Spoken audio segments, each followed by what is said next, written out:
A transformadora vida de São Francisco de Assis. Pobreza, amor e fé. Hoje, vamos mergulhar na história de um dos santos mais amados e reverenciados da história, São Francisco de Assis. Sua vida é um exemplo radical de simplicidade, humildade e amor por Deus, pelos seres humanos e por toda a criação. Sua mensagem ressoou em sua época e continua a tocar corações ao redor do mundo. Francisco nasceu em 1181 ou 1182, em Assis, uma pequena cidade no coração da Itália. Ele era filho de Pietro de Bernardone, um rico comerciante de tecidos, e Pica, sua mãe, de origem nobre francesa. Desde pequeno, Francisco foi rodeado de conforto e luxo, vivendo uma juventude marcada por festas e prazeres. Ambicioso, ele sonhava em conquistar status, glória e fama, seguindo o caminho militar.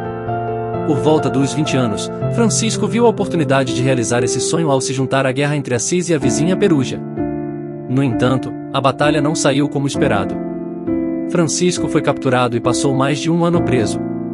Durante esse tempo de isolamento, ele começou a refletir sobre a fragilidade da vida e a inutilidade da busca pela riqueza e poder. Após ser libertado, sua saúde estava abalada e ele foi acometido por uma grave doença, o que intensificou ainda mais suas reflexões espirituais. Quando se recuperou, Francisco começou a sentir que sua vida de festas e ambições materiais não fazia mais sentido. Algo dentro dele estava mudando profundamente. Certo dia, enquanto caminhava nos arredores de Assis, ele encontrou um leproso. No passado, Francisco teria evitado qualquer contato, mas desta vez, ele foi tomado por uma compaixão tão grande que desceu de seu cavalo e beijou as mãos do homem. Esse momento marcou o início de sua conversão espiritual. Em busca de respostas, Francisco começou a se retirar para lugares isolados, buscando a oração e o silêncio.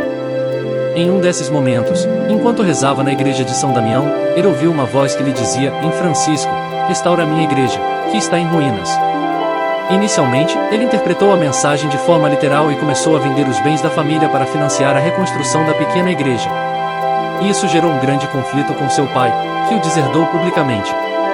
Em um gesto simbólico e dramático, Francisco, diante do bispo e de toda a população, tirou suas roupas, devolvendo-as ao pai, e declarou que, a partir daquele momento, ele teria apenas um pai em Deus. Vestido apenas com uma simples túnica, Francisco abraçou a pobreza radical e começou a viver como mendicante, dedicando-se a servir os pobres e os doentes. Pouco a pouco, sua mensagem começou a atrair seguidores. Francisco pregava um retorno às origens do Evangelho, vivendo em simplicidade, sem posses, e confiando inteiramente na providência divina. Ele enfatizava o amor ao próximo, a importância de cuidar dos pobres, dos leprosos, e de todas as criaturas de Deus. Suas palavras eram simples, mas tocavam profundamente os corações das pessoas. Em 1209, Francisco recebeu a aprovação do Papa Inocêncio III para fundar a Ordem dos Frades Menores, conhecida como Ordem Franciscana. Seus seguidores, chamados de franciscanos, também abraçavam a pobreza e a vida de serviço. Francisco acreditava que a verdadeira riqueza não estava nos bens materiais, mas no coração que ama a Deus e ao próximo. Outro aspecto notável da vida de São Francisco era seu profundo amor pela natureza. Ele via todas as criaturas como irmãos e irmãs, pois todos foram criados pelo mesmo Deus. Sua famosa pregação aos pássaros é um exemplo dessa conexão íntima com a criação. Em seu Cântico das Criaturas, ele celebra o sol, a lua, as estrelas, o vento, a água, o fogo e a terra, chamando-os de irmãos e irmãs. Para ele, a natureza não era apenas um recurso, mas uma expressão viva do amor de Deus. Francisco também tinha uma grande preocupação com os marginalizados da sociedade. Ele vivia entre os leprosos, cuidando de suas feridas, e pregava a importância de tratá-los com dignidade e respeito.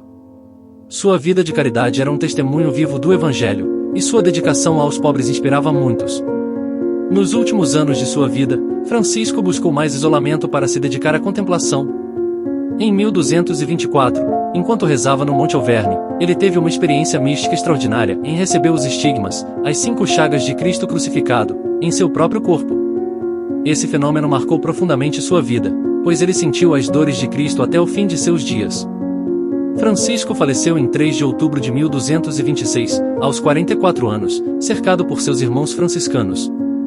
2 anos após sua morte, ele foi canonizado pelo Papa Gregório IX. A pequena capela de São Damião, onde ele ouviu o chamado de Deus, tornou-se um local sagrado para milhares de peregrinos. A ordem franciscana continuou a crescer, espalhando sua mensagem de humildade, simplicidade e amor pelo mundo. Hoje, São Francisco é reconhecido não apenas como padroeiro da Itália, mas também como padroeiro dos animais e da ecologia, um símbolo de paz e fraternidade universal. Sua vida nos convida a refletir sobre o valor das coisas simples, a importância de servir ao próximo e o amor pela criação. Que o exemplo de São Francisco nos inspire a viver com mais humildade, a respeitar a natureza e a buscar a paz interior. Que, assim como ele, possamos enxergar o divino em todas as coisas, grandes ou pequenas, e viver de acordo com os valores do Evangelho. Em suas orações ele dizia: Senhor, fazei-me instrumento de vossa paz.